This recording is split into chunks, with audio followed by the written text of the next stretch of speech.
nation, under God, indivisible, with liberty and justice for all.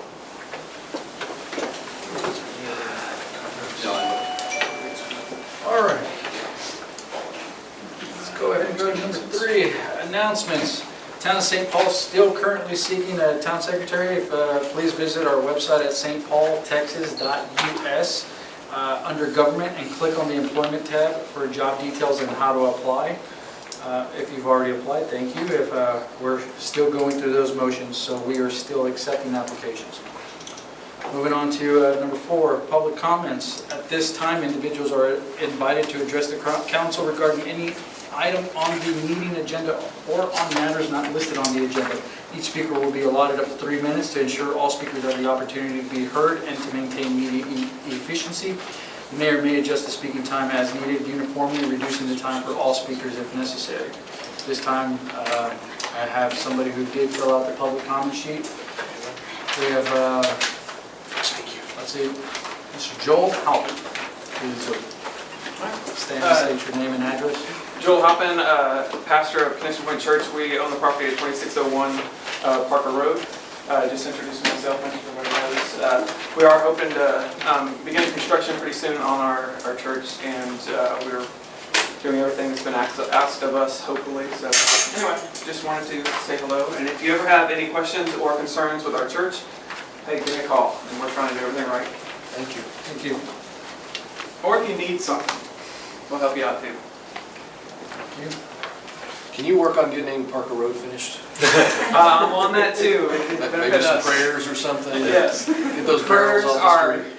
have been issued for about 3 years now. It was going to be a 6-year project before we started praying. So yeah, you're welcome. So a plug for your church. Alrighty, let's see here, and then got another public comment here. So we've got Stephanie Rogers. I'm just going to say if that's okay. Yeah, no, please, Okay. please. Name and address, please. Okay, my name's Stephanie Rogers. I live at 2326 Parker Road, and I'm here concerning the property at 2012 Parker Road, James Oselton, my father, and my family. Okay, good afternoon, council members. My name is Stephanie Rogers. I live in 2326 Parker Road, Raleigh, Texas. I'm here tonight to speak to the council once again about the property owned by James Oselton being annexed off of documents that are inaccurate and falsified by council members of St. Paul from the past. As you know, my father has passed away and can no longer speak for himself. However, he is on legal records at Collin County where he testified to the forgeries and details. You asked us to be patient to let you investigate. Well, our family has waited patiently for this council to do the right thing and notify the county of these inaccuracies to stop trying to tax us on our land and correct all the maps to the original 150 feet that was annexed and established St. Paul in 1971. Tonight I wanted to address the new council members so they are aware of all the issues. And I see Greg's not here tonight, so first problem, this council hired an employee, empowering him to do whatever he wanted to do without any guidance from you. That's all of y'all. Second, this employee was unprofessional. He was lied to us, stating that he had nothing to do with this being taken to the county. He also stated this council was aware of this being taken to the county, and stated that you are aware of all of this that was being done. He stated you were all corrupt and needed to be investigated for all of your actions. You have treated us as if we were not in the county for over 50 years, providing us with nothing. You say you provide water, but if you live in the city, they provide water meters and water lines that run to meters. But yet my husband and I paid $13,000 to have water ran under the road to a new meter, which we paid for all of this, not the city. You state you provide Collin County protection. I had this service before you said we were part of the city. Fire and rescue is provided by Wiley. This is also a service I would get without being in your city. You stated you provide gas, but not one of you have ever been able to provide one person in this city that has gas. Lakes and parks, that's the real joke. You pay an entry fee when you go in. I don't have to live in St. Paul to do that. You provide nothing that I cannot have available if I'm only in the county. My husband and I built on this land 7 years ago. The city of St. Paul said no permits needed from you. We were in county, and all permits came through the county. My dad and mom built in 2013. They were told they were in the county, not in the city. My son built on this property in 2015. He was also told the same thing. He was in the county. All of us have been treated over 50 years that we were not part of your city. The office staff has told us that unfortunately records were poorly kept and some cannot be located. I found this frankly frustrating, inexcusable, and totally unacceptable. Not sure in which world it would continue to tell someone that others didn't do their jobs very good, and sorry. Those are terrible excuses. If you don't have all the facts and documents, how can you ever make any decisions? How can you ever expect to resolve this issue when by your own admission, you have no idea where the documents are? Always blaming Bob London or one of the other old council members for not doing their job correctly. Bob has written a letter to the council stating that we were not in city limits. Rick Connor has written a letter, spoke to the council. From the Planning and Zoning Committee, they did a remapping and study showed we were not in the city limits. We have done numerous documents to show we were not in the city. The city of St. Sorry, part of mine didn't print out. My grandparents and my dad and mom worked hard for this land, and I'll ask you again, please do the right thing, the morally right thing.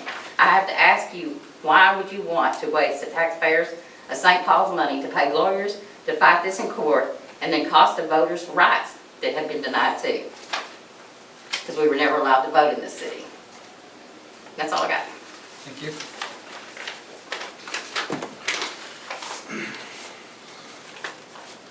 Does anybody have anything else they want to get to? Nobody? Okay. I'll go ahead and close that out. Moving on to item number 5 on the agenda, consent agenda. Consent agenda will be considered for approval through a single motion and includes routine items that are typically non-controversial in nature. Any item on the consent agenda may be removed for separate discussion at the request of the council member, the town secretary, or any member of the public. 5.1, review of the June 2026 monthly financial report. Anybody have any questions on the financials? Alex, very nice job. Very thorough. Thank you. Anybody have any questions about the 5.1? Anybody have any questions on 5.2, the minutes from last week?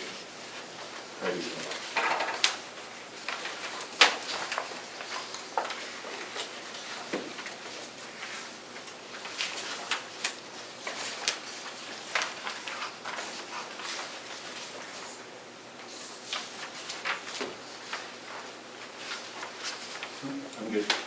Anybody? I'll make a motion that we approve the consent agenda 5.1 and 5.2. Do I have a second? I second. All in favor? Aye. Motion carries. All right, moving on to, let's see. Okay, at this time, I'd like to go ahead and rearrange the agenda and go into executive session. So let's see here. Let me see. Do we need to do that? So, Mayor, what I would recommend is that you would begin that process by having a motion from the dais to have the 7 o'clock meeting go into executive session, and also reopen the 6 p.m. meeting executive session item Okay. for the council. Do both of them at once in one motion. Okay. I think you should be able to do that, and then, Is assuming there, that vote passes, we could then retreat to executive session, consider the matters under either item's agenda, under either executive session agenda. what's the purpose of going to executive session now and having town people have to wait on us to hear some of these other agenda items? It is, I don't have any specific legal reason to say that it would be done in this order. This would be, Okay. you know, a preference matter for the council. Is there a reason for the executive session? Just to kind of streamline things, we had an open hearing from before, so we're in limbo with that meeting. That meeting remained open. Sure. So if I have any recommendations, if I can get somebody to, if anybody would like to go into executive, I would need a motion. and Councilwoman Driver, and also to be transparent about what the intent had been with the idea of even setting up the 6 PM session to begin with, was that that would allow legal counsel to consult with you guys, give you your briefings on legal matters from 6 to 7 o'clock, and then I could leave. So as to save the town some money from your. That was part of the intent of doing it as well, and so if you don't do it now, I'm gonna be lingering throughout however long it takes you to go through 6.1 through 6.8 of your agenda before we can Well, get I to executive appreciate session. the cost savings, because we definitely need cost savings from our legal fees, but I also want to respect all of our town people. And I understand that that's a balance. Yeah. Well, and it'd be helpful if you're here for the BOA, right? We're gonna have a BOA day. You'll have to be at every BOA. I would recommend, I would like to propose we don't go to executive session and continue on with the regular agenda. Okay. All right. No motions? All righty, we'll stick to it. Moving on to regular agenda. Item number 6, discussion and possible action regarding a road and drainage assessment presentation from KSA. Over there, I do have it on the computer if you want to get it on the screen. So before I'll get going, just for folks to know, part of the reason that we contracted with KSA was to be able to get better traction on the roads, because in the past, it's been tough for town staff to be able to do that. And usually it's not their forte to be engineers or to try to judge roads and how to figure out how to solve road problems. So using an actual engineering firm to help run the roads and help us with drainage as well has been something that we have moved into since late last year, early this year. I think it was late last year.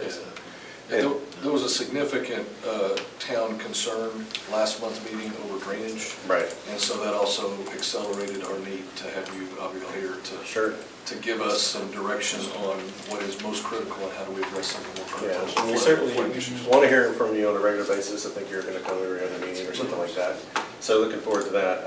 I know that there was also a concern about budget line items for next year, and so that's part of what we're seeing here is the plans that are in place. You know, we've underfunded a lot of this stuff, or at least under-executed, I should say, a lot of these things. So making sure that we can execute and get things done for the roads and drainage is very important. So thanks for coming. I appreciate it. Oh, of course. What's the name of it? It's just it's the PDF that's just in the middle of the No, desktop what's the screen. name for the project? Oh, it's just Audience TV. Audience. No, that one's fine. Not there. I guess we're going with that. No. It's not. Sure it's not. No. It's not extended. Yeah, it's not extended.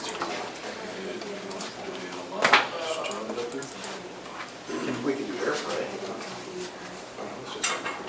You sure that's not what it is? There it is. Is that what it is? Extend? I think so. Yeah.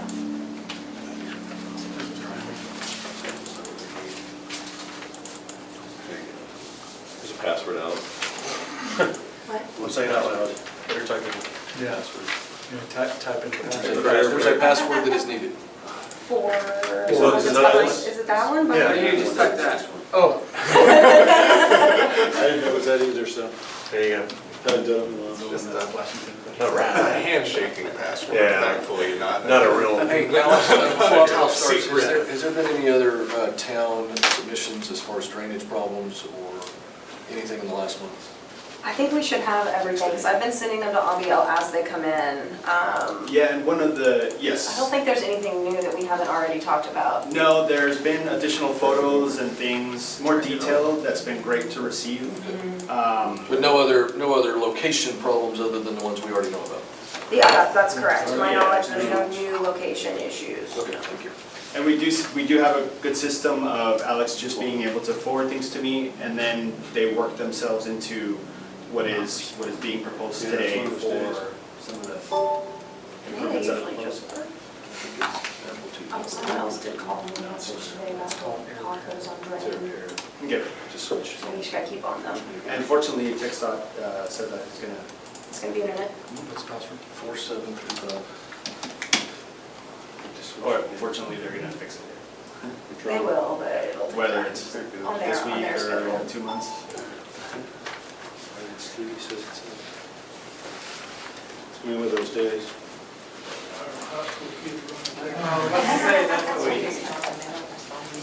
Yeah, you're right there. It usually just pops right out. It usually is not. It's probably because all these were taken out. Yeah, I disagree.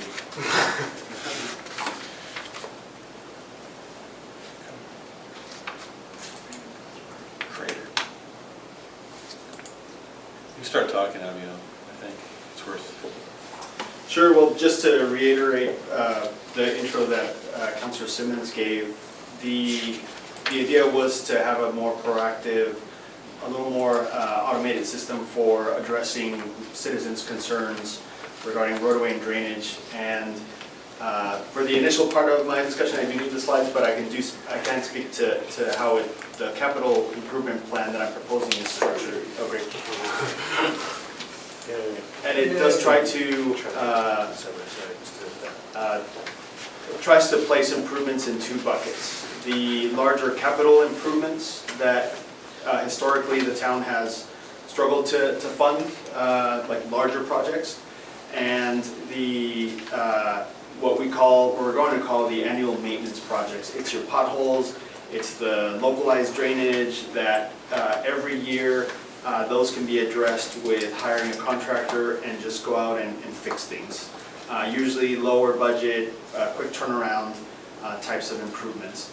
And so that's how the capital improvement plan slide that you may have browsed through is structured. There's a capital improvement program bucket and then the maintenance component. Now, in response to the recent flooding that it is definitely getting worse on the west end of the Vista Oaks subdivision.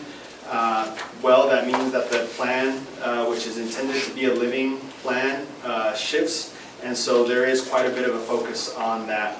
And to steal my own thunder, there is an immediate action that I have proposed today, and then an incremental the ticking away of issues for discussion. The capital improvement plan, of course, is based on some engineering judgment, but truly it comes down to priorities that are discussed in this exact setting, workshopped with council. So if there's something, the intent is to get your feedback and readjust things according to what you're hearing from residents. The objectives of this program are to update the roadway assessment. Councilor Beely, I will try to backfill some of the previous presentations that I had made on this while trying to relay the new information. But one of the tasks that then Councilor Trevino had suggested was to update the roadway assessment. So we hired a company that you might have seen back in February that scanned the roads. By scanning, it takes pictures, and then there's a process through which it identifies the good condition roads from the bad. All that is loaded up to a GIS-based platform that the town will have access to. I have some screenshots of that. And then secondary, it was to create a living inventory of drainage issues. And that was the way to tackle the drainage component, was to hear from residents, emails, photos, calls into the town that then translate into mapping of those drainage issues, categorization, and then the idea is to turn them into projects or maintenance improvements.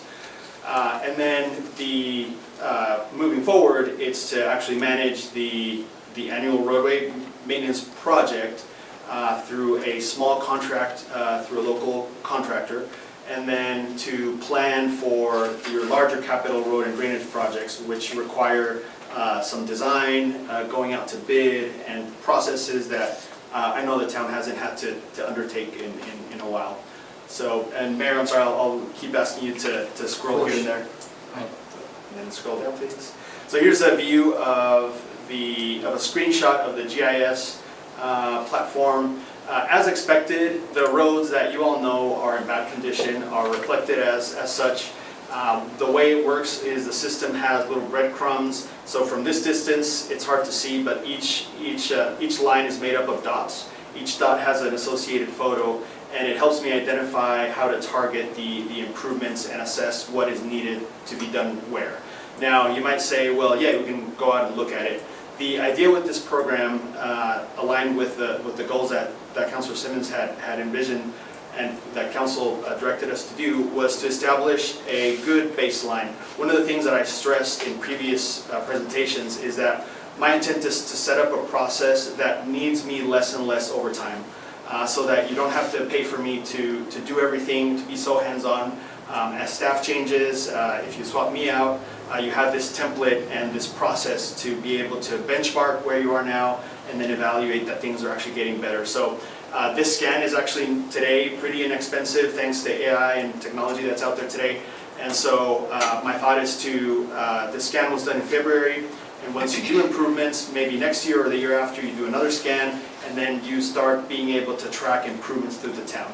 Yeah, the scan in the past may not have been accessible to us because of the Correct. expense, whereas now that cost has come down, so that's nice to. Yes, and it was more costly. It was, because of the size of the town, because it's small, it's hard to attract a firm that does, big projects for Dallas and Fort Worth and cities like that. So yes, now it's very inexpensive, and so it's a good way of benchmarking and making sure that the program is successful. The next slide, please. So this is just an example of one of the dots, and it's what you see on the screen is the AI categorizing the different elements that it sees, distresses. Not too long ago, the town did a lot of crack sealing, so that's reflected in a lot of the photos. That is holding up okay, as crack sealing does. There's only so much you can get out, life you can get out of crack sealing, and I'll speak to that in a little bit, but if you want to scroll down to the next one.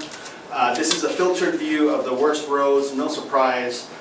Drain Drive, the part that the town maintains, Carolyn, Meadowlark, Coveview, St. Paul Road, Past Inspiration, West Shore, Rolling Meadows, McCree, all the roads that you expect to be on the list of poor roads, they're on there. They all look similar, they're really cracked, but they've been crack sealed. The crack sealing, even though it might not look pretty, it's helping to seal those cracks to prevent moisture from getting under the pavement and make things worse. That'll last a couple of years, and so part of my program is to then do the next thing. The next thing ideally is to completely reconstruct the road. That may not be feasible, and then at the end I have a couple of slides of some potential solutions that stretch its life a little better. But I'm kind of jumping around from the punchline and what you see right now on the screen, just to illustrate the thinking that goes behind how I'm putting the plan together. Next slide, please.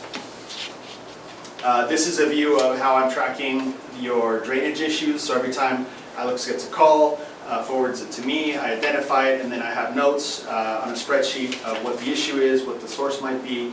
About 15 years ago, you had this big drainage computation effort done, and you have a resulting drainage basin map that helps identify, okay, is this creek crossing or culvert receiving a lot of flow or not that much flow, and that helps gauge critical elements in the town. And so paired with me going out there during a rainstorm, it helps for me to then propose which areas to address first. Like I mentioned, now the focus is very much on Vista Oaks and that area to the west, what we kind of like begin to call the no man's land, because things have just gotten so much worse. Next slide, please. This is just another view of what will be the operational GIS platform that we will put together. Again, my intent is to create these tools that won't need me personally. And so as we complete projects and maintenance efforts, I will be tracking those with dates, with photos, with who did the project, as a historical record of what has been done, to be able to measure that things are going well. It'll help you anticipate if budgeting for improvements needs to go up, it's right sized. I'm sure it'll never be too much, But that's the idea, to have this tracking method so that it can outlive me. Next slide, please. So, like I mentioned, the objectives of the program, I touched on roadway assessment, and so now I'll move into the drainage issues. Next slide, please. So the overall strategy of the program is twofold. To propose reconstruction projects. The projects that are in poor condition really need to be rebuilt. I am an advocate for concrete roads because this part of the metro has just horrible soils. If you've ever had to dig in your backyard, you know. It's just this mucky, clayey mess. Asphalt roads just tend to have less of a life in this part of the state than others. But we need to balance, you know, what budget you have, maintenance activities that elongate the life, and so there's a mix in the plan. Treat with preservation those roads that can't be rebuilt yet, and so further in the plan I have instances of doing more crack sealing, some more sealing of the surface just to extend the life. But I will fast forward to the drainage issues if you want to move out to the next one. So here's the capital improvement plan. I know it's text heavy, but essentially the top half, which is blue items, those are all blue items that are associated with both immediate and medium-term treatments for or actions related to the flooding that is happening on Vista Oaks. And the bottom half, the part that's in gray, are roadway improvements and tackling complaints that Alex has gotten that are either not specifically drainage related or that are small enough that a roadway contractor can take care of. These are things like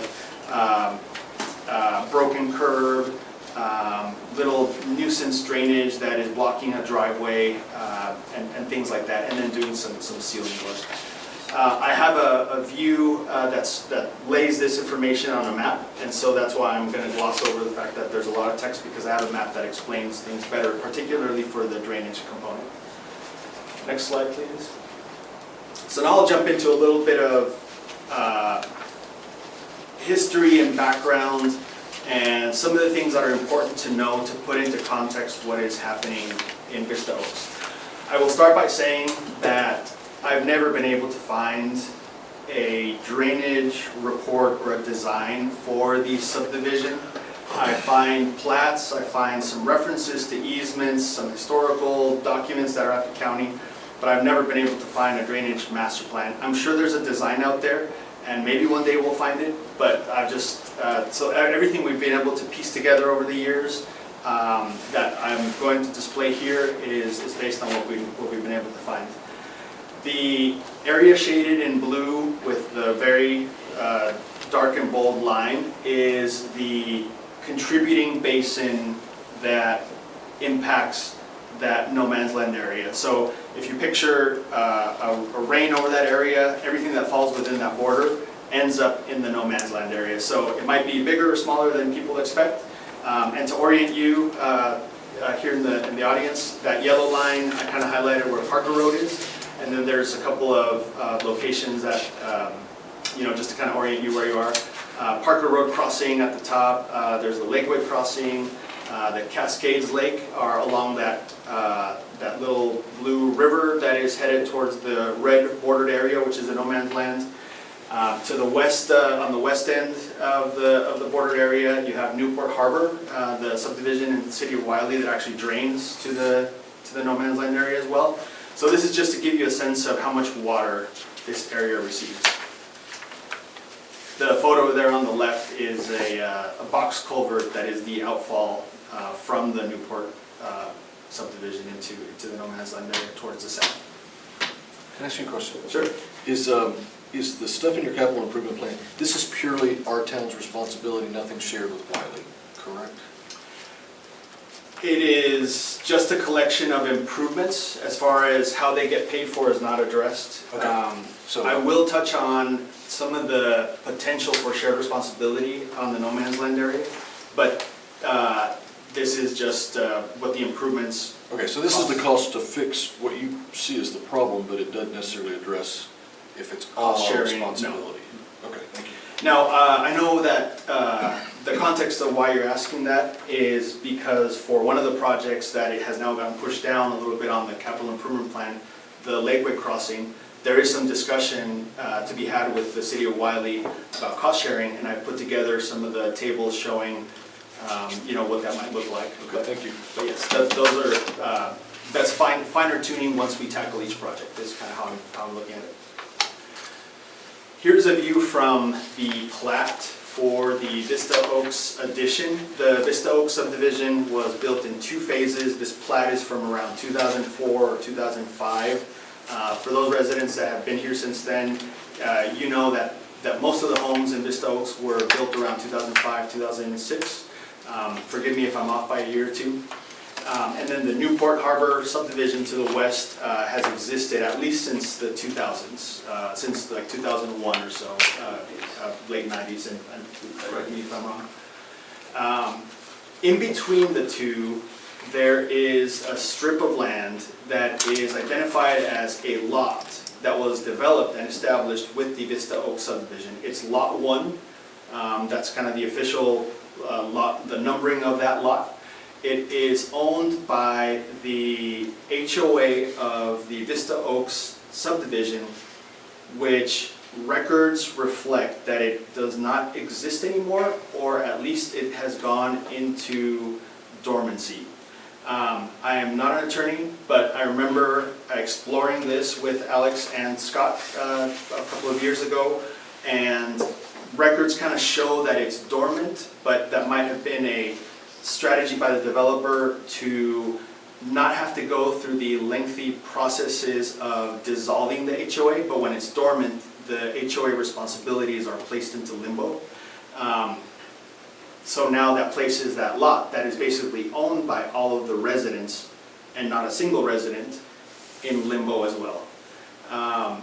There is a City of Wiley easement, which is highlighted in yellow, that has existed even before the Newport Harbor subdivision was there. So the timeline of events was that this corridor has historically seen water. There's always been a creek there. Newport Harbor came in, and either around that time or before that, the City of Wiley had a drainage easement to allow for their water to enter that property. The developer developed Vista Oaks, built out the subdivision, established that lot. That easement remained, and then the Vista Oaks subdivision built what is the existing channel today. I know it's impossible to walk in there, but I have done so maybe 4 times in the last 8 years. Originally, it had a concrete pilot channel, which is the little concrete sidewalk-looking piece that you might see at the bottom of channels. It was flattened out, it had some erosion control measures, and that was installed apparently on the City of Wiley's drainage easement, but the subdivision built it. So you kind of have the situation where the lot is owned by the homeowners, there is a drainage easement owned by the City of Wiley within that lot, but the subdivision installed the channel improvements over the lot and the easement. Plus there's a drainage easement from the homeowner's side to the channel, correct? The homeowners own the lot, and Yeah. so they are, technically allowed to drain into there without a drainage easement. The plats But, all I say- see what you mean. The plats all Each- say drainage easement. Between each home, which is standard in the town, there is what is known as a drainage easement. Most properties in the Vista Oaks subdivision, and it's pretty common throughout town, there's a strip between properties that is just labeled a drainage easement where the water can flow, and there's a channel usually between most homes in the subdivision and kind of across town. So yes, those drainage easements then outfall into this Lot 1 area, what we colloquially, we kind of had started informally called the no man's land area. So when the roads were built, they were originally HOA maintained and owned, correct? It doesn't seem like that from the plat, Or because, city-owned roads? yes, because Usually the they- plat established Usually this. the developer, usually, and I doubt this is any different, the developer puts the roads in and they deed them over to the town to maintain. Okay, so the roads are town-owned and town-responsible. Correct. Is this Lot 1 abandoned? I mean, who controls it? That's the issue with the fact that the HOA went into dormancy. Does the town even have any legal authority to do anything on this property? No. And that's an important point that I was going to make a couple of slides down, which is that I'm just the engineer and I'm explaining what needs to happen. But there is a legal process through which you will need to work out how to make these things happen. Because you are correct, the owner of the lot is the HOA that does not, I know it exists because we've seen it labeled in county records as dormant. There is the easement that the city of Wiley has some responsibility for, but the easement doesn't specify that. And so you kind of have this overlapping jurisdiction, but the town does not. What I'm hearing own is anything it's the homeowners and the city of Wiley that are really responsible for this tract of land. One could make that case, yes. So what happened to, I've heard over the years that there was a meeting of the HOA and they voted to disband, and that's what I heard. And maybe, I certainly wasn't there, and I don't know, I've not seen any records of that, so maybe it never was filed, but I know I've heard that there was a meeting and everybody was, was pretty up in a bunch about it. If I may, I might be able to get you at least a little bit of clarity on what you're not going to figure out tonight. All right, in terms of the HOA. An HOA is created by covenants and restrictions being recorded by a common owner. The original developer recorded deeds that created the HOA, and usually they've set themselves up as the governing body of the HOA to start with. What they're supposed to do is transfer it over to the residents once they get past a certain percentage of the lot sold. If they don't do that, unless all of the homeowners, all of them unanimously agree to get rid of the deed restrictions that the developer put onto the entire lot, to the entire area, it's going to still exist. A majority of them can't vote it out of existence. It has to be unanimous the same way that it would be to actually amend your deed restrictions. So it might show up in county records as still potentially being in existence because no one has done the thing to actually destroy it yet. But it might not actually exist. I was able to find in the CAD records while I was sitting here on my phone that yes, there is an entity called Vista Oaks No. 2 HOA that supposedly owns this lot 1. It's been valued as $1,000 by the county. It's taxed by St. Paul, evidently, and somebody's paying the tax bills because otherwise it would have been foreclosed on by now. But that seems to be a Goff Development Corporation somewhere in Carrollton. That's who at least is getting the tax bills according to the CAD website. And we pulled on that thread of the Goff Development. You go to that location and it's empty.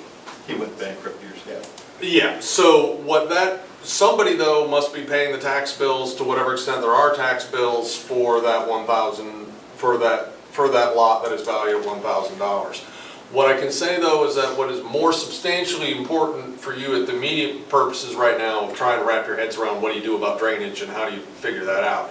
That City of Wiley drainage easement that's sitting on the top of it blocks you from doing anything with it as a town in terms of drainage, because if you were going to try to take your own drainage easement to build improvements there, as your engineer might suggest, you would have to take that from Wiley. You're going to have to pay Wiley money to get their drainage right, to get drainage rights from them, because you can't both have them over the same area at the same time. So what's the recourse? Because last month in our council meeting, we had significant homeowners concerned over safety, drainage, damage, what it's doing to our town-owned roads with backing up, et cetera.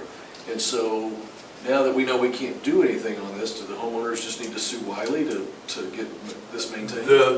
I'll say that the matters of what to do about this situation are too complicated for me to go into in this setting, and I can't discuss your potential options in a general public setting. I will say that they are probably going to be quite limited, and really the more realistic thing for the homeowners is going to be, yes, leveraging the City of Wiley to use its drainage easement rights to actually to use it for drainage that helps them, except that's not why Wiley got it in the first place. I believe as Abiel explained, that they acquired that before Vista Oaks was even a thing. They acquired it for drainage purposes for Wiley before Vista Oaks subdivision existed in St. Paul. I don't know that Wiley's gonna be all that interested in building drainage improvements to help stuff that's outside of their territory unless they're getting participation from those homeowners. It's affecting their homeowners as well, is what I understand. So there might be some mutual interest. It It might be a be, corporate citizen, if you will, and do it for everybody. it might require a more complicated three-party discussion at least in order to try to get towards what the lasting solutions are, what the What I'm engineering hearing is, solutions are. as a council, we have no authority to do anything in this. Well, no, that's true. There may be things we can do up to that easement that might be able to help. I don't know if that's possible. You certainly don't have unilateral authority to just dictate what happens in the drainage. Right. Or to For us build know. improvements there. You certainly cannot build improvements there that would interfere with Wiley's drainage easement. If you Right. started doing things that messed with their easement, they could come after you for doing that. So can you and the town staff help prepare a letter to the owners of Vista, that are in Vista Oaks, to explain that as a town, we can't do anything there? I think that we can certainly write a letter to explain the situations Because we we have a see number of and invite a homeowners assuming that conversation. we do have authority to do stuff, and have been quite insistent on us doing stuff, and accusing us of not doing stuff, and so we need to communicate that we legally can't. That is absolutely something that I can assist Thank staff with doing and doing some outreach to the Vista Oaks owners to explain They need to know. what we can and can't do at this time. Yeah, the flip side of it though is that everybody wants the water to flow in here. Wiley does, St. Paul does, Vista Oak owners do, so this does not have to get jammed up into a bunch of legalese. This is probably just a matter of making sure that we're talking with Wiley and making sure that we're partnering with them and making things happen. I'll echo what you're saying, Counselor, because I've been here working for the town for a while, and I think there is an opportunity to collaborate with the city of Wiley, and maybe it's just an initial meeting they may not even have a strong awareness of this easement because it just predates the city engineer who's only been there for a few months. I had talked to the previous city engineer, and I had talked to the previous engineer before that. So there might be an opportunity to at least have a discussion, and maybe they do say no and fight us, or oh, we didn't know that the easement was there, and at least there's some movement. And I'll push for that because I've just seen this. I've presented this a few times to several councils, and I know that the problem is getting worse. And so, if at least there's a meeting with the city, I think something might come out of it. So I will push for just understood that the letter needs to go out, because you are correct. The town does not own this area. It was intended for the HOA, which for whatever reason just never materialized in the way that it should have, to take maintenance responsibility of this area. But there may be an opportunity to work with the city of Wiley. Can that be communicated also then, Yeah. that steps are being at least attempted to talk to Wiley about a Right. resolution? Thank you. But yeah, letting them know that that HOA is not really disbanded. I don't know, Larry, if you know or not. There seems like there's a decent number of people that believe that HOA is disbanded, and it sounds like it is. No, they understand it's not around anymore, surely. Yeah, it may be defunct, but I don't think it's necessarily disbanded, Meaning and it still I can owns, certainly, it still owns things, it still needs to be doing things, and they may need the to. real arbiter of whether or not it exists or not would be the Texas Secretary of State. So Well, you that's what we figure out something. We because can look into that to figure that out. The problem I'm concerned Nail that about is down. people not understanding what's going on. Because there, multiple times in my tenure on the council, people from Vista Oaks has come and said, you gotta do something because there is no HOA anymore, now it's the town's responsibility, multiple times. Oh, yeah. And I was under the impression that the HOA was disbanded. When I'm hearing it is not. It still exists legally.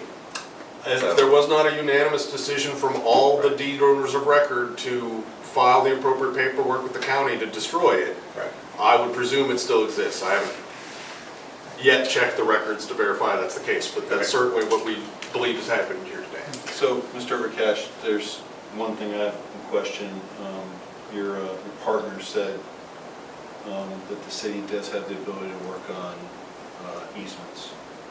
And so I think we have a bit of a I mean, City work has on the ability to easements. clean up or do maintenance and easements? I mean, it depends on whose easement it is and what you're doing. You are not necessarily prohibited from taking action, from doing improvement work in somebody else's easement. You're prohibited from doing things that interfere with their easement. If we wanted to build a road on top of their drainage easement, we'd be prohibited. Yeah, You know, absolutely. something like, you know, that's just a very No, simple I'm talking example. about Just the fact that it's a drainage easement in the back of the property, if we cooperate with the citizen, we can do that work. You absolutely can. You'd be best served to make sure you get why we sign off on it, right? No, Tell them what the plans are, Yeah. be on the up and up, say, we want to do this project, Absolutely. you guys have a problem with it, and then you can absolutely do that sort of thing. And that happens all the time. There are all types of neighboring communities that cooperate on those kinds of projects throughout the county. So, Mr. Mayor, are you willing to spearhead those discussions with Wylie? Sir, so allow Mr. Aviato to finish his Yeah, yeah. presentation before I commit to anything.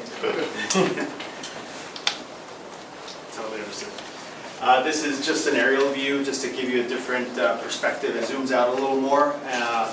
One thing that I've repeated at various council meetings, again, this is just the engineer, so I'm glad that we're kind of I'm paired with your legal advice. Is that this is an important facility for the town. It drains half the town. It impacts a lot of your residents, and it's a hydraulically important piece of this long channel that then ends up in the dam that is just south of Park, just southeast of the McMillan Junior High. Just to kind of give you a little bit of perspective there. Next slide, please.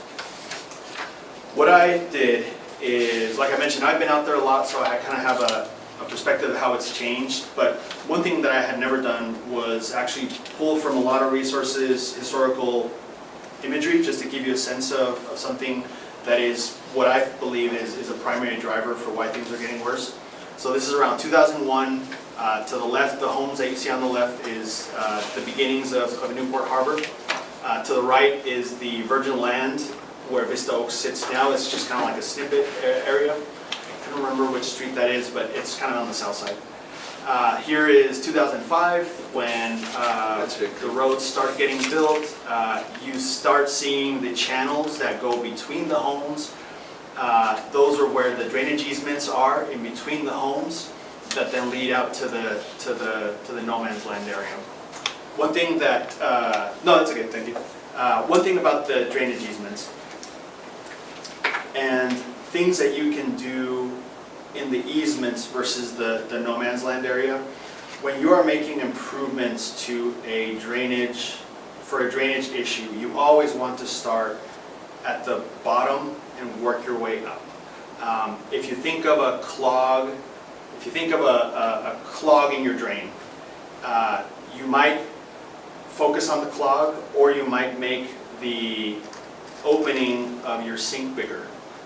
Opening the sink more will not fix the clog that doesn't let the water through. And so think of the channel as your clog. There are some culverts and things that are along Vista Oaks Lane on Bayside that are starting to fail, and they're on the list for improvement. But doing those just lets more water into the clog. Or they may not have an impact. The water elevation will still be about the same, and I have an illustration of that. So here's now 2010. You start seeing some silt covering the concrete pile channel that you saw in the previous photo. Now there's homes. Some of that might have been dirt from the construction, just shifting, things that are shifting around. And next slide. 2015, you start seeing some tree formation, some bushes starting to develop in the channel.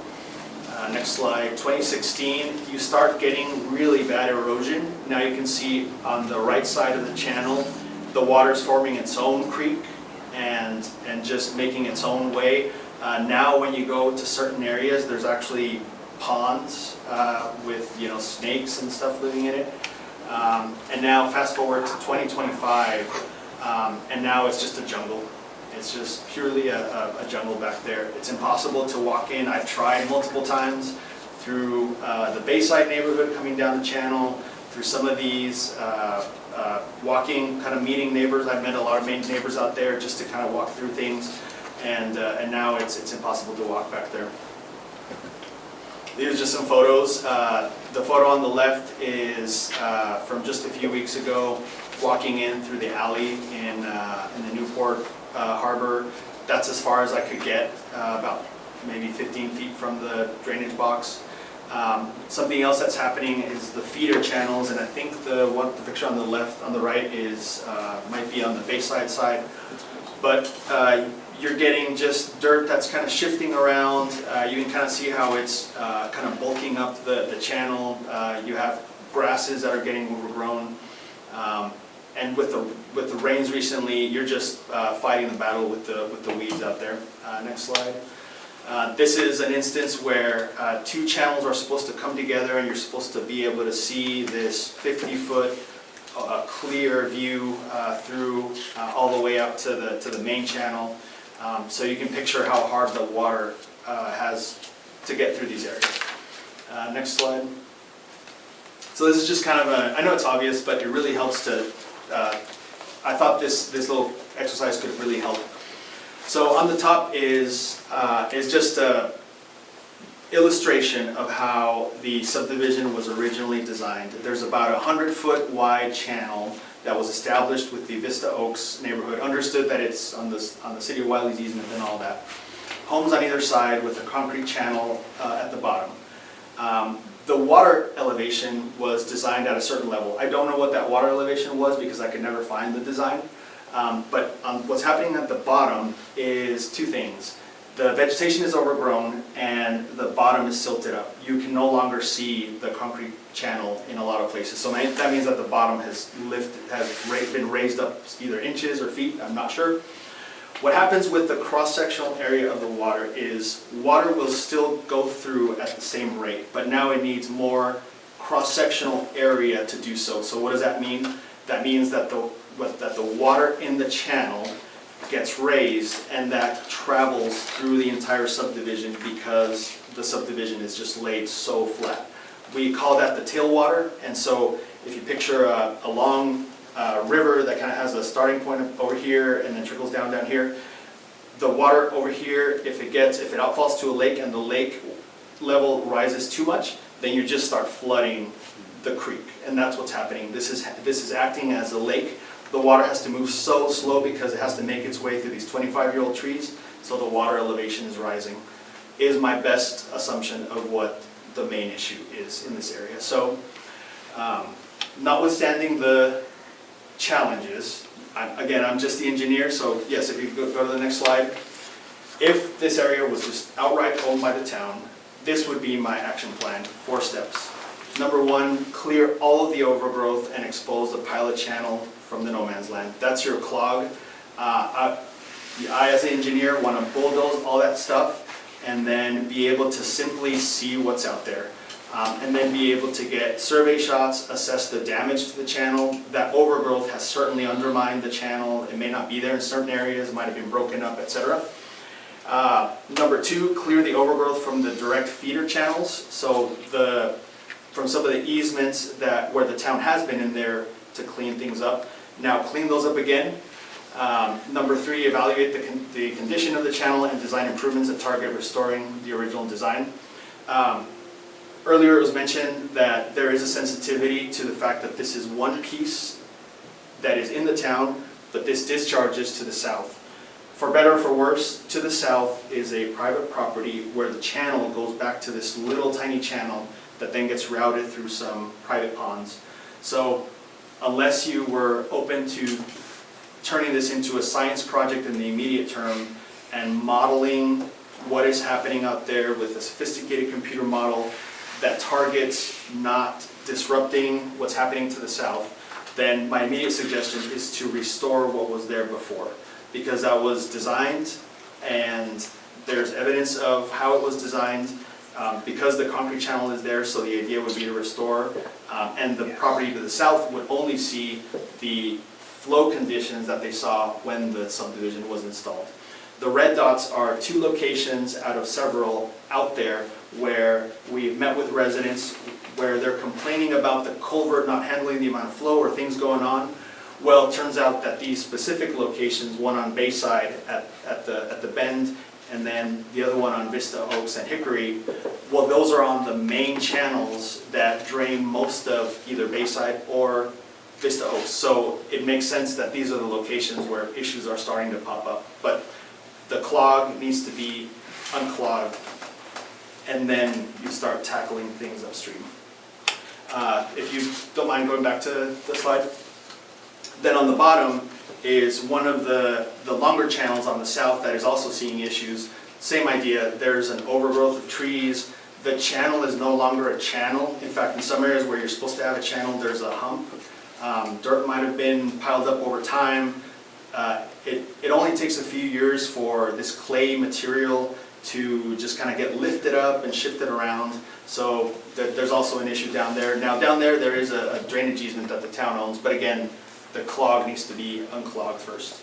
Is that 5-foot berm we're talking about? Mm-hmm. Kind of towards the end of yes, This one right here, right? right in there. And then there's That's the one another that's one causing it. farther south. This one's causing the pool flood. Mhm. Yes, we talked to that resident that his pool is flooding constantly. So back to the capital improvement plan, it's a slide in your deck. Again, it is intended to be a discussion. I know that there is that larger decision to be made about how to tackle the Vista Oaks issue. And I, as the engineer, are just providing the technical context for what needs to happen. So understood that might change. I don't have the budget totaled up because, like I mentioned, the immediate thing that needs to happen is, in my opinion, is to clear all the vegetation and assess how bad it is. So that means that I just don't have an idea of how much concrete needs to be replaced, how much regrading needs to happen. But I have in the budget targeted to be under 500,000, which is what I understood, at least in draft form, might be the budget that's allocated for next year. So part of that would go to that incremental improvement for the Vista Oaks situation, and then there's a substantial portion allocated to doing the more routine stuff, fixing broken curb, tackling the list of issues that residents have forwarded to Alex. But in your opinion, the gray areas could be done regardless of the blue? Yes, the gray areas are independent from the Vista Oaks. So, and I even propose that you use the contractor that has done work for you for a long time under the new expanded limits that the state allows you to direct contract to get a quote and see if it's reasonable and work with that person, or we can get through quotes and move forward however you'd like to proceed. But yes, the idea would be these are like the more immediate things where we just need a quote and get that person started, and you'd see some activity. As far as the budget we have this year, where are we at with that? Can we put some of that towards? It's 80 grand, and I think you clearly have it within the budget for this calendar year. Yeah, so we could do some of these things now. Yes. That's what I was getting at, is there's no reason to wait on stuff that we know we need to do that's budgeted. Yes, and that's why they're separated out and color-coded differently. The improvements to Vista Oaks, you would need to bid those out because I do anticipate that they'll be over the threshold that the state allows. So I would say that any of these items, we need to move out, we need to get these done. Some of these items have already been approved and still working on today. Okay, so we are gonna move out of those? You can, Obviously, the ones we have to bid for sure, and then we need to figure out number one there, because it's, we got questions about that, but all the road and drainage ones at the bottom of the page. You can give directions to the staff to go ahead and, just. I think all the gray areas, all the gray highlighted items we need to move forward on. Yeah, so let's do that. I'd like to motion that we move forward with all those items. What do we need? Is that what we're doing? Yeah.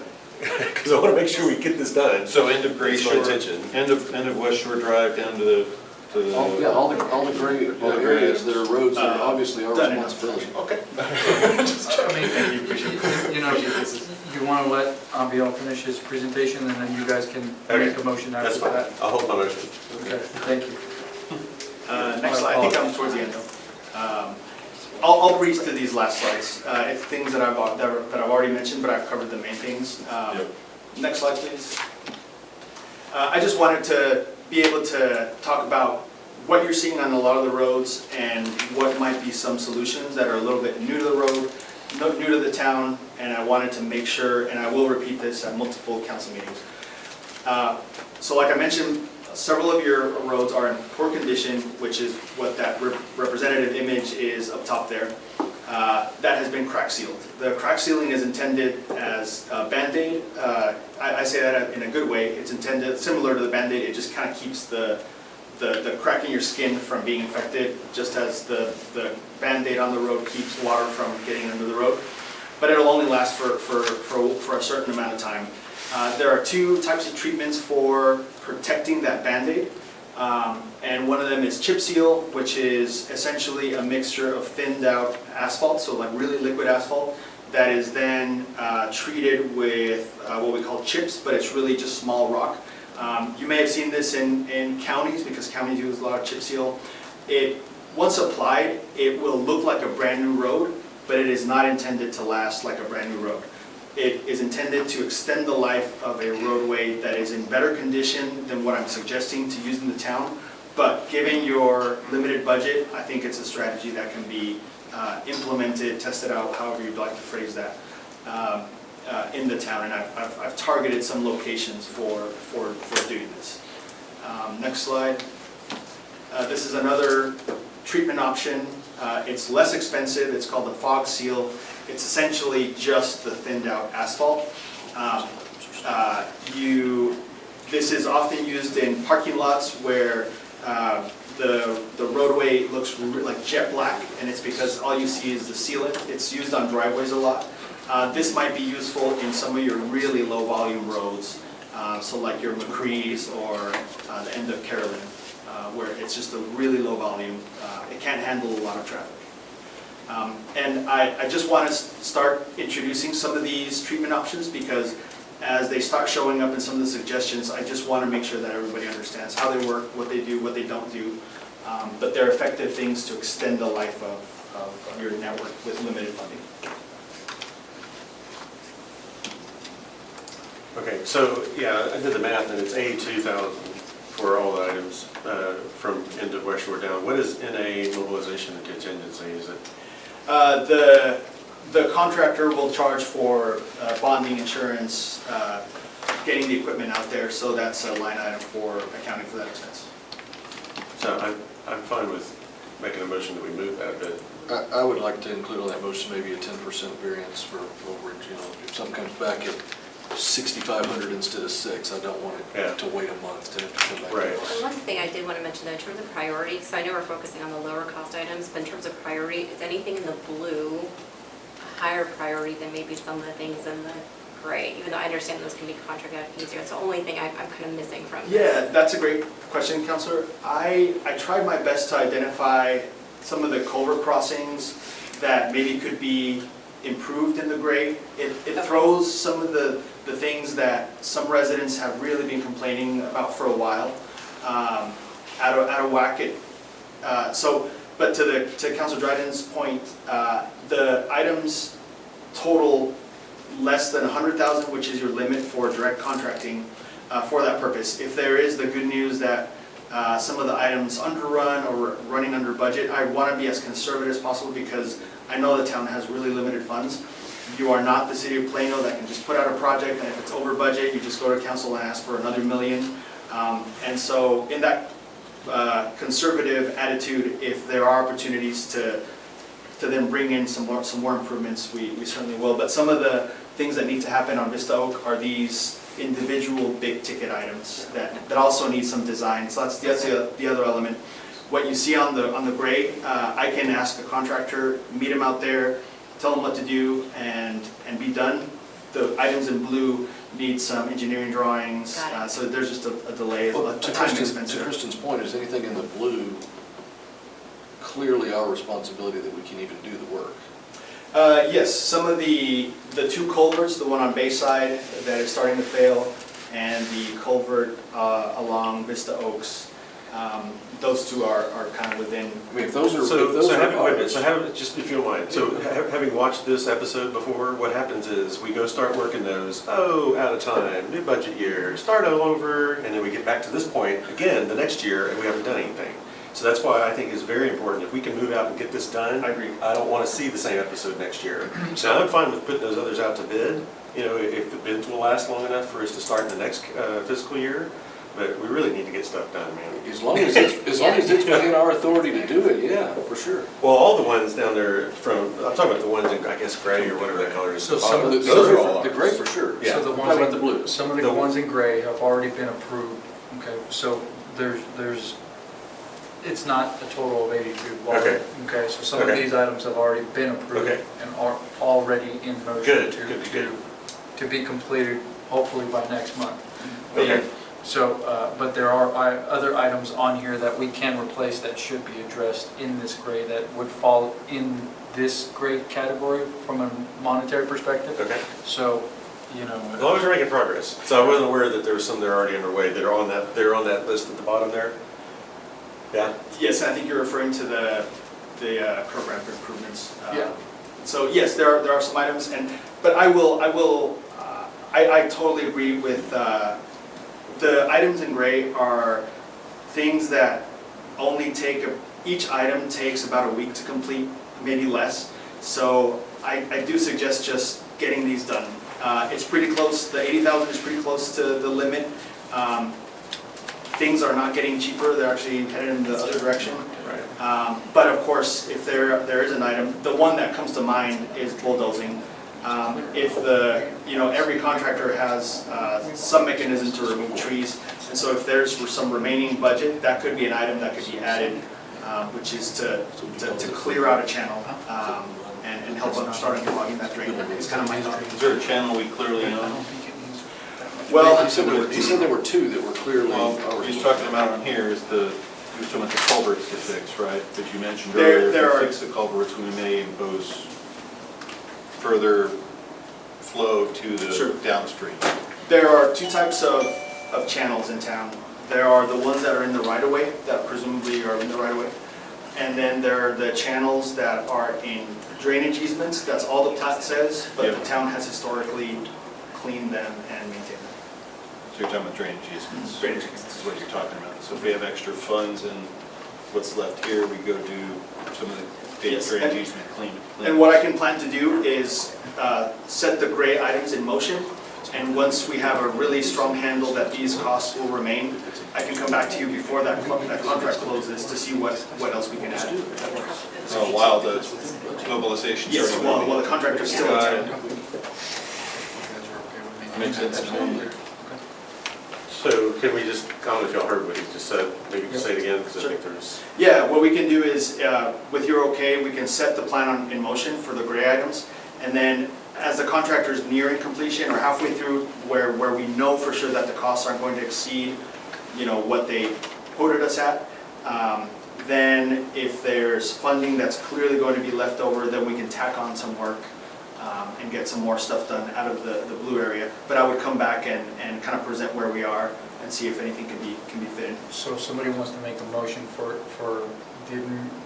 staff to go and stay within this year's budget to knock out these items and work with engineering to prioritize, that might assist us to streamline Sure. efficiency and not have to come back to the dais that, on every single line item. I make such motion. I'll second. All in favor? Aye. And I will always make an effort to over-communicate, even if it's in the form of, hey Alex, here's a listing of where things are so that it shows up in your reports, because I don't want to get over our skis, our company's skis, and be doing things that you're not expecting. But understood that, Very thorough, thank you. yes, appreciate it. Good enough. Thank you. Thank you very much.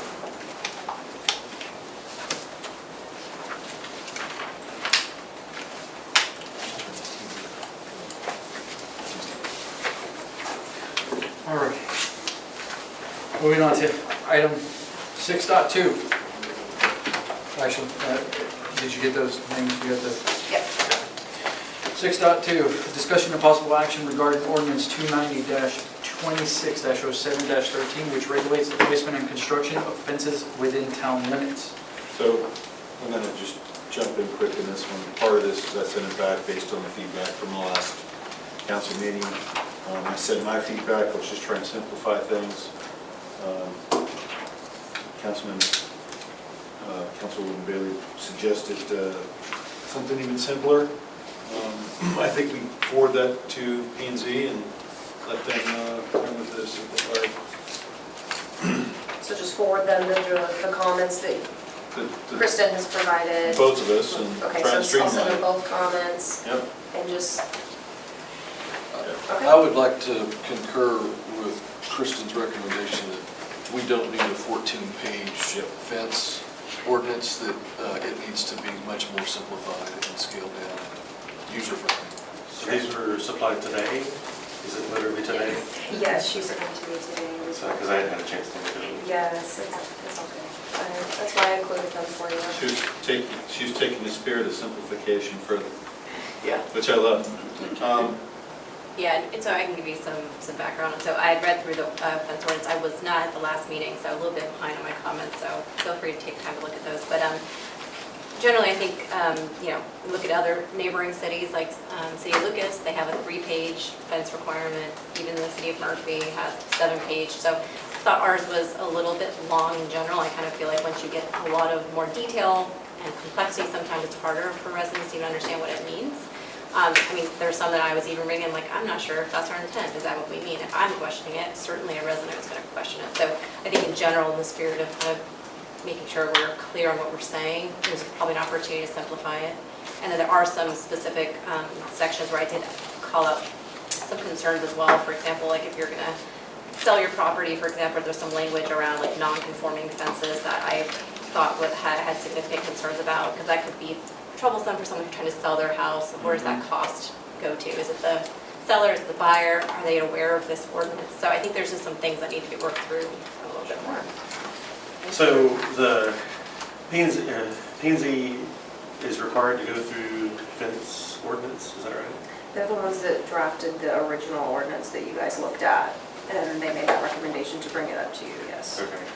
The council has the authority over ordinances. P&Z can give you advice, you can delegate tasks to them, you can ask them to research things and give you their expertise and opinions, but it's ultimately up to this body. Right, but some are required to go through P&Z by state law, right? Not usually for ordinances. There are certain processes, like when you're doing certain things, like certain variances or special use permit that is a Zoning. amendment to, is a zoning Zoning amendment. has to go through that. Yeah, it works as a zoning amendment. Right. So that does need to go to them, but by and large, it's not just because Right. it's an ordinance, it's because it's in the special wheelhouse of zoning and in that particular authority. Okay, well, I'm all for simplifying it and, mimicking what was working in other cities. And I also, I don't agree that we should have restrictions on, having to do things whether you're the seller or the buyer of the house. It just makes things much more complicated. Or 50% repair. Yeah, 50% repair, and also color, who cares about, I guess some people are gonna care about color, but we're not an HOA, we're town. Right. Okay, let me just ask for a moment, because I'm a little bit confused about that last comment about you're wanting to get rid of the non-conformity clauses that were proposed in the fence ordinance that say, for example, if your fence is more than 50% destroyed and you have to rebuild it, it has to come up to new code as opposed to old code. That would be the standard way that non-conformities would work. After you change from a less restrictive fence ordinance to a more restrictive one, you can still have your old fence until you have to rebuild. And when you have to rebuild it because it got knocked down in the storm, you have to meet the new standards.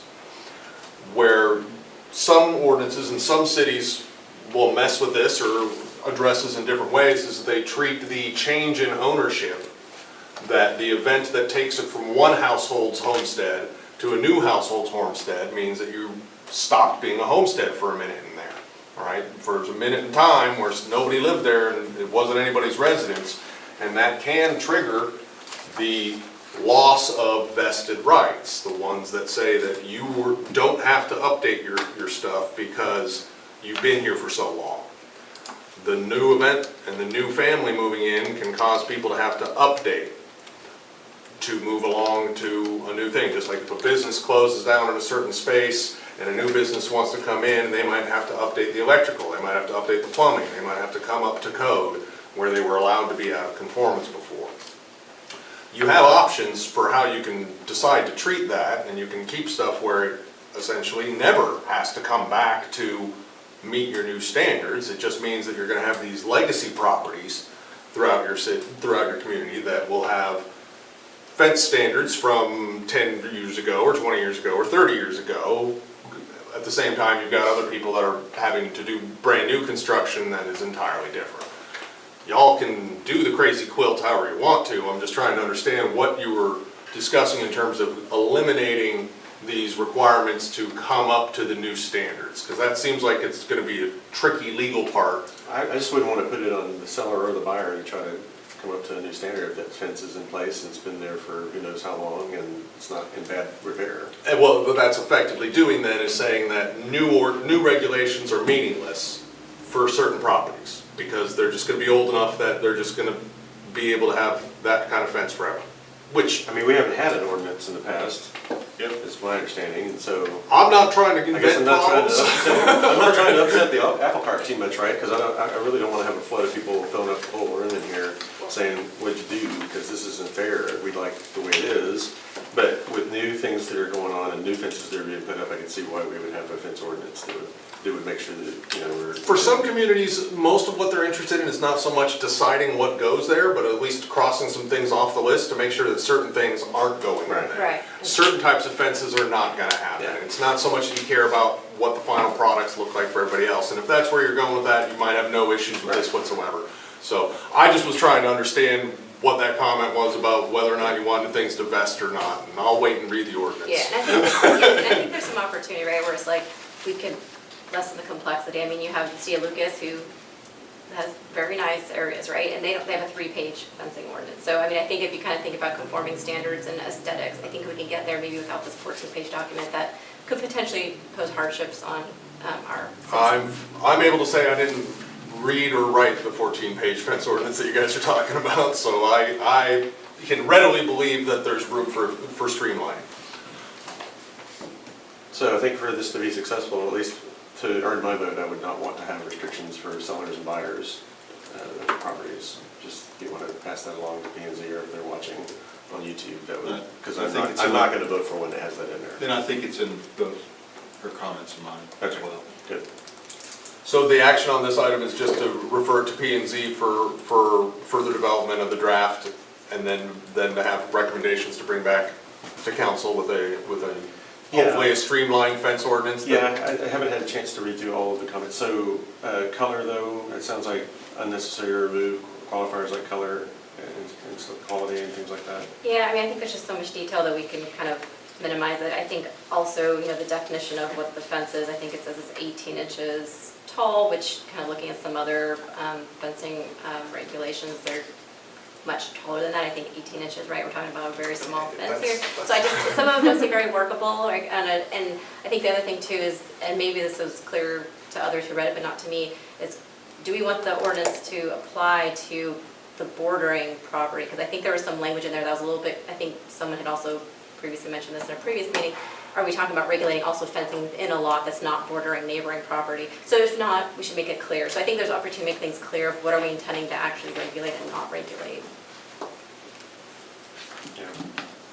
What did you, I think Larry's comments allowed for only 50% coverage in the front, so like every other, somewhere, I mean, I read so much. And it was in the middle of the night, I stayed until 2 in the morning, so. Yeah, that was So interesting. it's like 50% on the front where you can still see through the slats, and To those me, slats the- can be more than 6 inches or something like that, right? Yeah, again, there was a lot of detail. I took that was existing code. That makes some sense to me, because we Yeah. don't, we're not trying to build a bunch of kingdoms, Yeah. that you can't see into these compounds, if you will. Did you address that with your comments? I don't think I did address some front yard requirements in terms of, I think I said the height. Which you raised. I did raise that, yes. And then also, I do think in terms of front fencing, I think if people want to have a privacy fence, and again, fits within the requirements. I don't personally believe we should have a restriction on that. And there's a lot of homes in certain neighborhoods that have privacy fences that look very nice. So I think maybe it's just, are they in regulation with what we expect them to look like? I think that's a big key component. Also, you have the setback. So I think also too, I thought maybe there was some wording where you had, there's some other fence ordinance that talk about if you're gonna be within the setback, then you have to have it open, or there's some other requirements. But if you're within the setback, If you're it's 6 your feet back house. from the Yeah, setback, then you can Right. put it up. right, Okay. I've seen that too. yeah. So, anybody want to provide a clear directive for P and Z? Well, the front, I don't know, so I guess it sounds like we have some conflicting ideas on that. You can take a stab at, I can take a stab at rewriting it. Well, or see what P and Z comes up with, I suppose. I mean, could we provide the comments that we've already Yeah. provided, and maybe give other people opportunity who Yeah. want to read it more closely to provide additional comments, and then can we I send think those it's to great. P and Z to just Yeah. reconcile them? And also, I thought I heard we had a joint working session with them back in February. Yeah. Maybe there's worth having a joint session again, and then we can bring, here's our concerns, have you thought about this? Maybe they thought about some of the things and they have made the recommendation and we don't know why. So. It's a little bit difficult to compile all of your thoughts together and deliver them to another body at the same time without necessarily tripping over TOMA problems with the open meetings requirements where you're not supposed to be doing collective things Okay. in between meetings, so. Alex was our collection point. Exactly. That's what we're Alex- looking at today, in an open meeting is the collection point. Yes, and individually submitting comments to Alex to then compile and move them along and something like that. Yeah, sure, that can work out just fine. I'm not trying to dissuade that, but having even her try to compose a committee-composed, this is the entire council's collective will document would probably I not think be. they can take all of our Yeah. inputs though. They That's need what to I'm have saying. all of our Yeah, inputs. yes. I don't think you're asking for her to make No. judgment for us.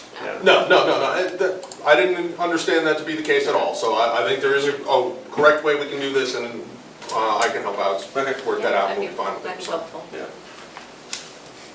I don't think there needs to be any motion or any vote on this item. No, Mayor, probably so- not, but I would like to do what Mr. Nail said, is if I could respond to, and push that to you and pass that on to P and Z. Can we maybe, do we want to set like a deadline for when we want this feedback by, so that we can just kind of keep it moving on a schedule? Because P and Z is next week, so it's kind of a little late. Let's not put it on them for July, let's maybe do it for August. Okay, So what do we think, like, end of the week, into next week, in the next week. end of next week? Perfect. Thank you. All right, moving on, we're going to move on to 6.3, discussion and possible direction to staff on policy improvements.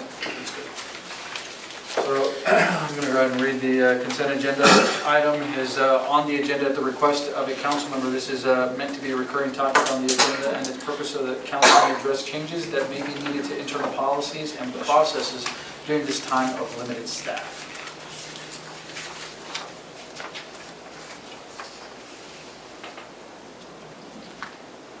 I don't have anything to add for 6.3. Larry?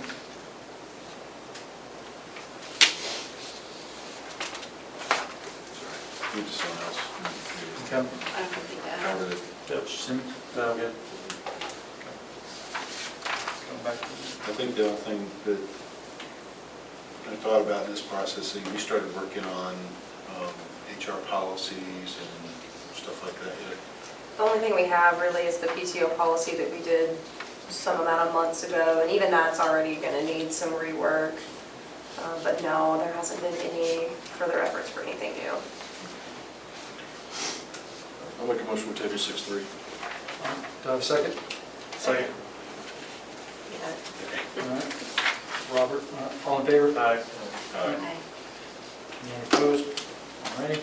Moving on to 6.4, discussion and possible direction to staff on capital improvements. So this item is on the agenda at the request of the council member. This is meant to be a recurring topic on the agenda, and the purpose so that council may address critical repairs and construction needs of the town during this time of limited staff. We kind of touched, I guess, some of that allowed town staff to move accordingly within budget. So, I'm not sure. You also have the action to visit with Wyler. Right. I don't know if any other items, I mean, we're going to hear back from Aviel and KSA soon, and we'll be going through the budgetary actions for next year, and at that time, we can really look into larger capital If projects. during the course of, I'll walk into town doing whatever, if there's other improvements that need to be done or maintenance that needs to be done and it's within budget, I'd like to make a recommendation that town staff and mayor can approve that without having to come here. Do you want to impose a limit, because there are limits within state regulation, which is 100,000? If it's within budget, that's, All right. Yeah, I'm fine with that, if you want to make a motion with I just- that. we don't, if there's another road that needs to be fixed, we don't need to wait a month if it's within budget. Let's do it. So, just make a motion, and then I'll... So a motion to authorize the mayor to implement Yeah, budgeted allow items, the to mayor move and the forward town with staff budget to work items. together to do any types of repairs that are within budget. Do I have a second for that? Second. All in favor? Aye. Opposed? Second that?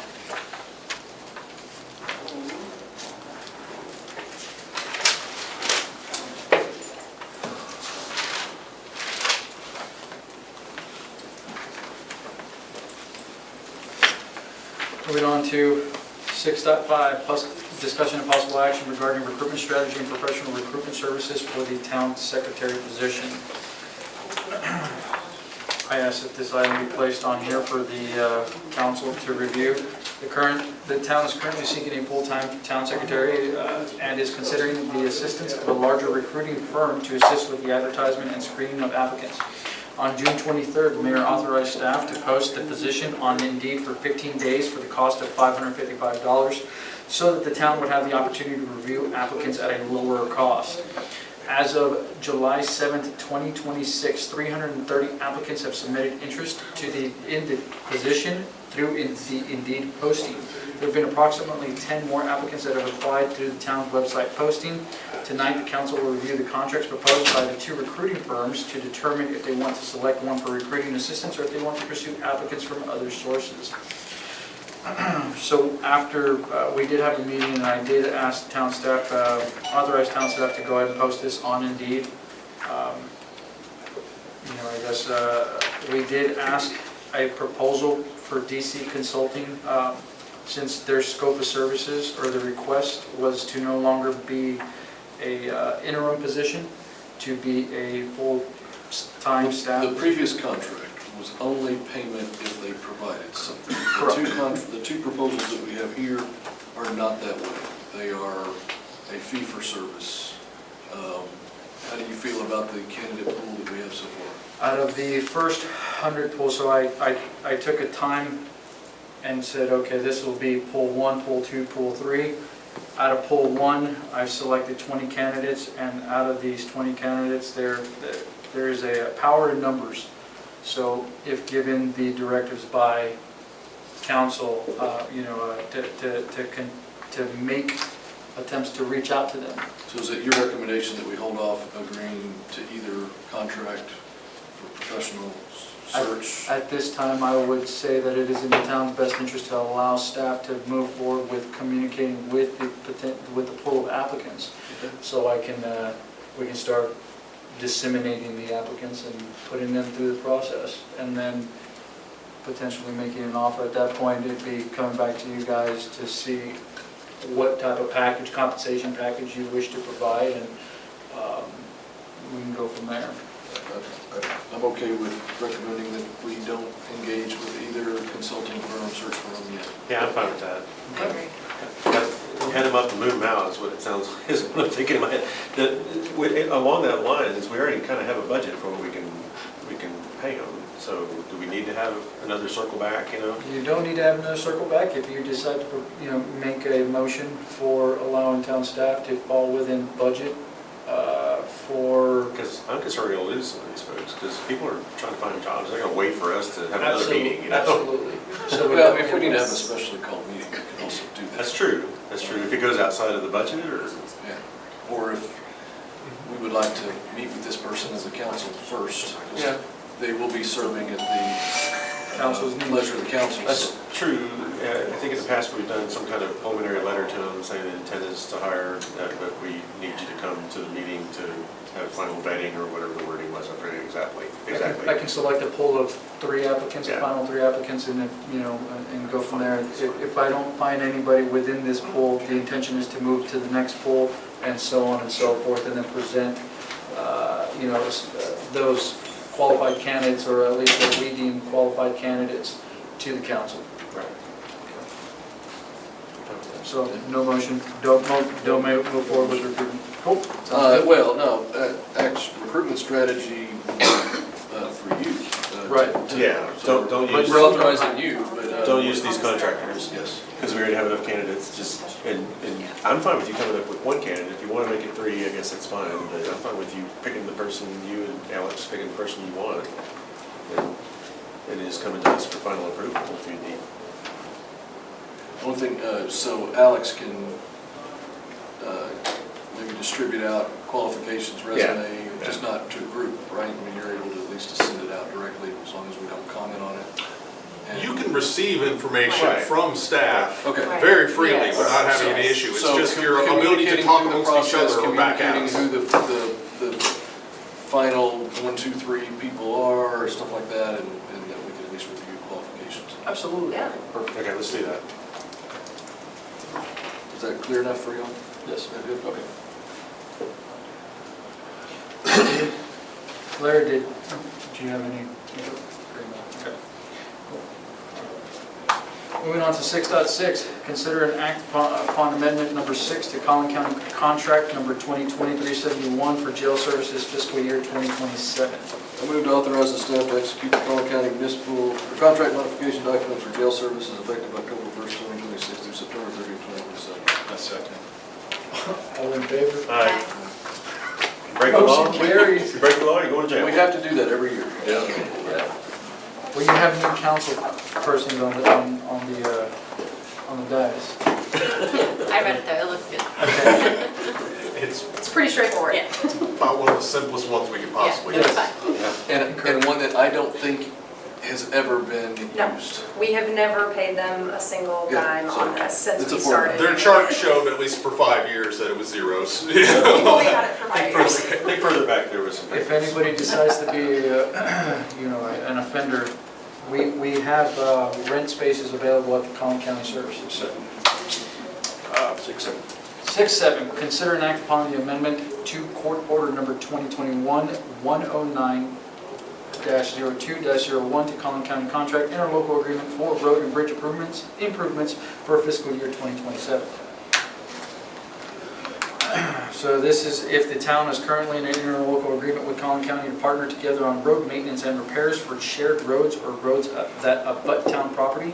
This agreement expires on September 30th, 2026, and we've been presented with a renewal contract that will extend to 9/30/2030. Tammy was been spoken to in the Public Works Department at Collin County for more information, and she informed the town that would request work that be done, the county will perform the work and for the agreed upon price, and the town reimburses when it's done. The town does not have the funds for the whole project at once. We can enter into an ILA with the county to essentially finance the work with an amortization schedule. So If you review the policy that's attached, it does speak to the possible exclusion of ETJ areas with an additional agreement, and the town did ask if the town of St. Paul does have these agreements in place. Tammy could not answer the question, but she did give contact information for the Director of Public Works who can assist, and was out of office when this memo was published. So we need to make sure that Abiel knows that this is an option as well. I know he's not in here now, but maybe. Yeah, this is gonna come in play for like Frida Lane, the Right. roads that are half in the county, half here, St. Paul Road. I did speak with Dwayne today on the ETJ stuff, and I'm gonna have to disseminate that in an email to you guys, just because I don't have my notes right in front of me. But I can send that, what he said out to you guys, regarding the ETJ. Do we have an ETJ exclusion? We do not have a contract currently with them for that. Essentially, if the road is in the ETJ, it will be the county's responsibility because we don't have any kind of separate agreement that says, we're taking this road and we're gonna maintain it. But I can send that out so that. So is there anything Greg has materially that as well. different from this agreement that was in the previous agreement? Not that I can tell. So this is not the one I'm thinking of. The one I'm thinking of is the local agreement for materials, deal to buy materials through the county. The purchasing cooperative. That's Yeah, already in that's place? separate, yes. And that's not needing to be renewed at this time, at least? Correct. Is Javier aware of that? I can definitely mention it to him, I can Actually, send it to I him. think he is. I've heard him talk about it before, I just want to make sure. Yeah, that's the purchasing. So we would need a motion on that to authorize staff, but should you choose to move forward with it, if not, then I move to authorize staff to execute Collin County interlocal agreement amendment 2021-109-20201 for road and bridge maintenance effective October 1st, 2026 through September 30th, 2030. we have Larry, do we have a second? I'll second this time. All in favor? Aye. Aye. None opposed? All right. Thank you. Moving on to 6.8. If you turn to page 2 on the packet, you'll see what I'm talking about, which is all these wonderful flyers. Okay. This is 6A.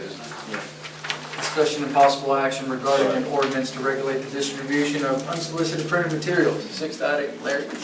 Larry, you don't want to save? It says save. It's You don't like the coupons? I do spend not- life happy. So I walked my neighborhood, the morning I did this, and I picked up about 15 of these. Yeah. Between the middle of the road, someone's driveway, in the culvert, in the, Yeah, and when it rains, they get to float down the ditch and and then it they're doesn't down work. in. They'll clog it up, That may right? be what's clogging it Yeah, up. I mean, I'm That sure could there's a very well bunch of be trash down in there. what the puppies are denning in now for the coyotes. And so I just grabbed something, threw it together after I did some research. And basically, for these types of flyers, there's no way to opt out for any citizen because these aren't mailed. And so, what other cities are doing is putting an ordinance and saying, thou shalt not. The only thing I kind of thought back on after I sent it was, do we even want to make a permit requirement option? So I have section 5 in here for commercial distribution, we want to allow that. There are other municipalities that do require that do allow solicitation, however, it is a permitted,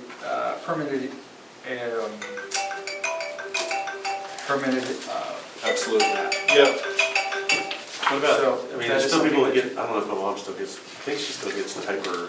So it doesn't affect the newspaper, it doesn't affect anything for postal service or UPS or anything like that. So Door to newspapers. door, Pardon me? door to door, right? Yeah. Yes, sir. What about hanging This is things not on a doorknobs? solicitation issue. Huh? This is not a no solicitation issue, this is a No. no collateral, no. What about papers being hung on doorknobs? Like with a rubber band or whatnot? Is that in here? Because I could see that's not as big a deal. We're really worried about things just being thrown in the yard that may That not. does say door hanger on a Hanger, printed okay. material. Sorry, I didn't see that. Okay. If you want, this is something you could send off for P and Z to review and to see what other local municipalities, unless you guys wanted to make a decision I today. don't think this falls under P and Z, does it? No, that they could review other ordinances that are, The other one didn't, the fence one didn't either. right, So we're sending that one to them. I think it's not a bad idea to send it to P and Z. I mean, I'm not opposed to it. it's kind of helpful to see like maybe what neighboring towns are doing. I mean, I definitely agree we should do something because. Well, I went through neighboring towns too. Oh, you did? Okay. Yeah, I went through, I don't know, 20 now, I went through 2 or 3 others and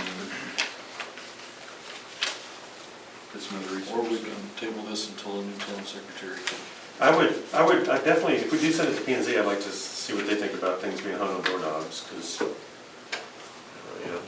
mean, it's not as bad. It is a way for people to get things out. What about political flyers?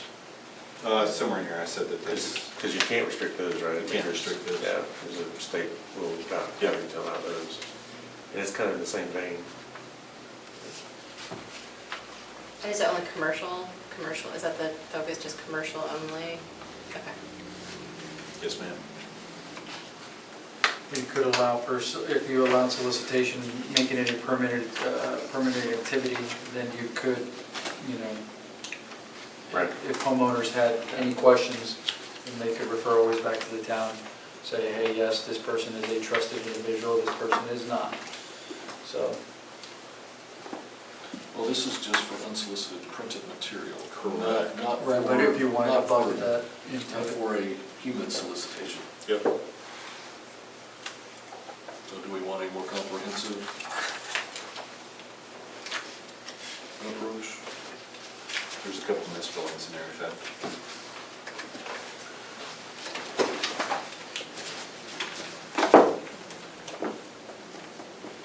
I mean, how big of a concern is this? I'm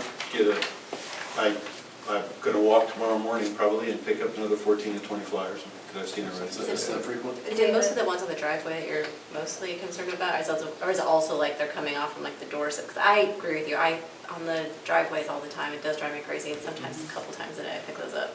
But is it also do we think like, 'cause I get the point here about like the door hangers, maybe those are not as bad, like, but. The HOA president for Bayside had come in about this issue, I don't know, a while ago now. She had emailed me about it, asking if I had heard of the company, if that it was those Save. Yeah. It's the same ones that's in the picture. If we knew anything about them, if we knew who was doing them, if we knew how to get rid of them, and I told her we didn't know anything. She did some research, and that's when she also told me you can't opt out of it. They just kind of show up, they're impossible to get rid of, but that whole neighborhood has thought that they were quite the I mean, nuisance. and just enforcement alone is not feasible. Well, I live in that neighborhood, there's hardly any of them anymore. Oh, maybe she did something. I don't know what happened. It was not me, but I know who did that, but anyway, there's hardly any of them that come to the house anymore, so. Even if we have an ordinance, how are we going to enforce it? From what I understand is that we would take this ordinance, contact the company that's sending the stuff and say, hey, we now have this ordinance. If we start seeing these, there's going to be consequences. Okay. Fines imposed. Yep. So to make adjustments to our fee schedule. The typical way that a municipality would enforce a no solicitation ordinance is often they'll handle the handbills with their solicitor's ordinances and just handle the door-to-door contacts and the materials that they might bring with them or leave behind under the same umbrella. Those are going to be enforced by criminal enforcement mechanisms. That means citations that would be going to the employees who are doing the offending, or if you build your ordinance correctly, you can also say that, hey, you're the company whose name is on the advertisement. It doesn't matter, you're responsible for your agents coming into our community and leaving them places. So we could potentially issue criminal citations against the company that is doing the printing, so to speak, even if they're just hiring anybody to do the delivery.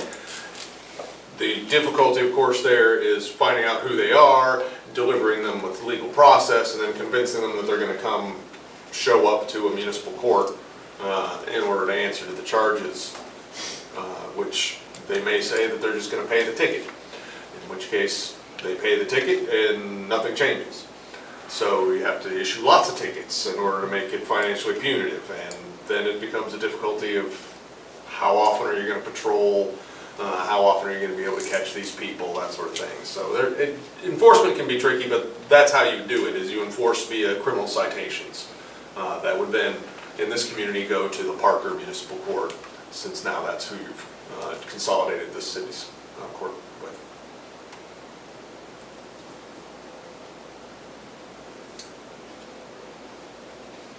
So we go to P&Z, I guess for their views, one motion, I'm not opposed to it.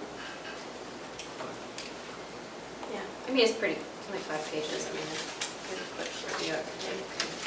I'm neutral. Let's send it to P&Z.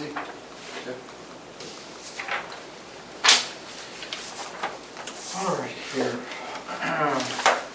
This time, Texas Government Code, Section 551.071, consult with legal counsel regarding pending or contemplated litigation and/or on matters in which the duty of the attorney to the governmental body under Texas disciplinary rules of professional conduct of the State Bar of Texas clearly conflicts with Chapter 551 of the Government Code.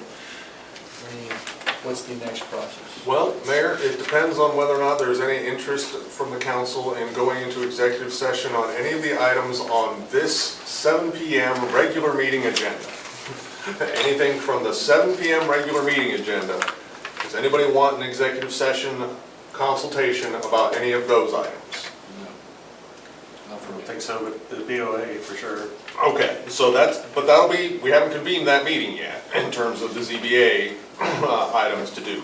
So with that being the last item on your regular meeting agenda, you could decide to take no action on executive session under the 7 PM agenda, move on here to 7.1 and adjourn your 7 PM council meeting.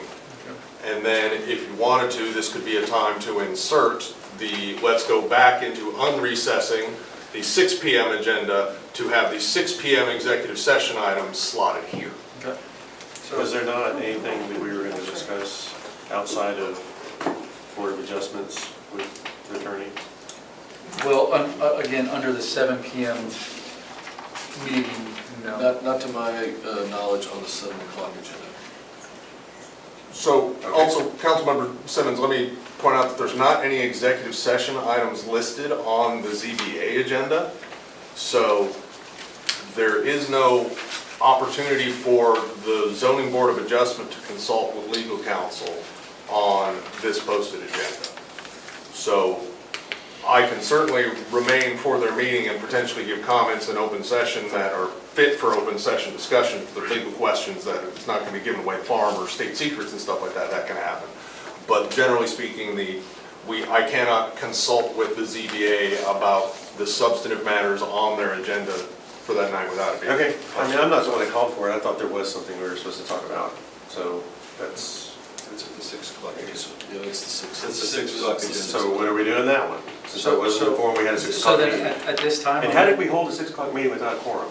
We did. We didn't. There was. We did, we postponed it, well, we Actually, convened we did have a quorum. at 6:45, We started at 6:45 just to Okay. establish it. And then we 6:54. paused. Okay. At 6:54, a quorum met for the sole purpose of opening the 6 o'clock meeting and going into recess to hold the agenda open.